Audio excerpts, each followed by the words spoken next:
Assalamualaikum student, how are you? I hope you will be fine student. Today I will teach you passage number 12, translate into English.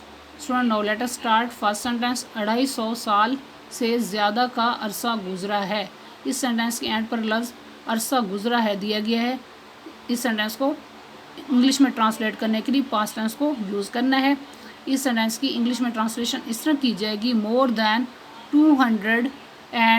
250 years ago.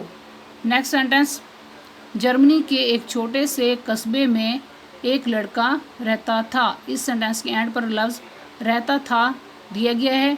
इस sentence को English में translate करने के लिए past tense को use करना है.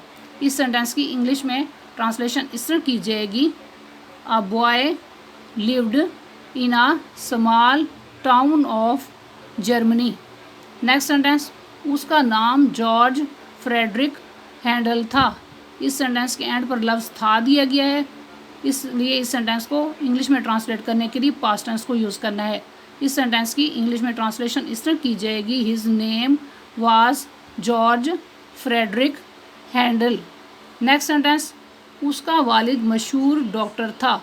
इस सेंटेंस के एंड पर लफ्ज़ था दिया गया है, इसलिए इस सेंटेंस को इंग्लिश में ट्रांसलेट करने के लिए पास्ट टेंस को यूज़ करना है. इस सेंटेंस की इंग्लिश में ट्रांसलेशन इस तरह की जाएगी, his father was a famous doctor.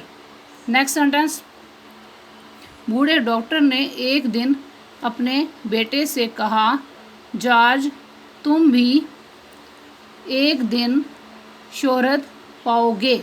इस सेंटेंस के दो हिस्से हैं. सेंटेंस के पहले हिस्से को इंग्लिश में ट्रांसलेट करने के लिए पास्ट टेंस को यूज़ करना है और सेंटेंस के दूसरे हिस्से को ट्रांसलेट करने के लिए फ्यूचर टेंस को यूज़ करना है. इस सेंटेंस की इंग्लिश में ट्रांसलेशन इस तरह की जाएगी, one day the old doctor said to his son George you will also enjoy fame one day. Next sentence, शायद तुम भी बड़े डॉक्टर बनोगे या जज. इस सेंटेंस को इंग्लिश में ट्रांसलेट करने के लिए मॉडल वर्ब मे बी को यूज़ करना है. इस सेंटेंस की इंग्लिश में ट्रांसलेशन इस तरह की जाएगी, you may be a great doctor और आ जज. नेक्स्ट सेंटेंस, जॉर्ज ने जवाब दिया, मैं ना डॉक्टर बनना चाहता हूँ ना जज. इस सेंटेंस के दो हिस्से हैं. सेंटेंस के पहले हिस्से को इंग्लिश में ट्रांसलेट करने के लिए पास्ट टेंस को यूज़ करना है और सेंटेंस के दूसरे हिस्से को इंग्लिश में ट्रांसलेट करने के लिए प्रेजेंट टेंस को यूज़ करना है. इस सेंटेंस की इंग्लिश में ट्रांसलेशन इस तरह की जाएगी, George replied, I want to be neither a doctor nor a जज. नेक्स्ट सेंटेंस, मैं अपनी ज़िंदगी मौसीकी के लिए वक्फ करना चाहता हूँ. इस सेंटेंस के एंड पर लफ्ज़ चाहता हूँ दिया गया है, तो इस सेंटेंस को इंग्लिश में ट्रांसलेट करने के लिए प्रेजेंट टेंस को यूज़ करना है. इस सेंटेंस की इंग्लिश में ट्रांसलेशन इस तरह की जाएगी, I want to devote my life to music.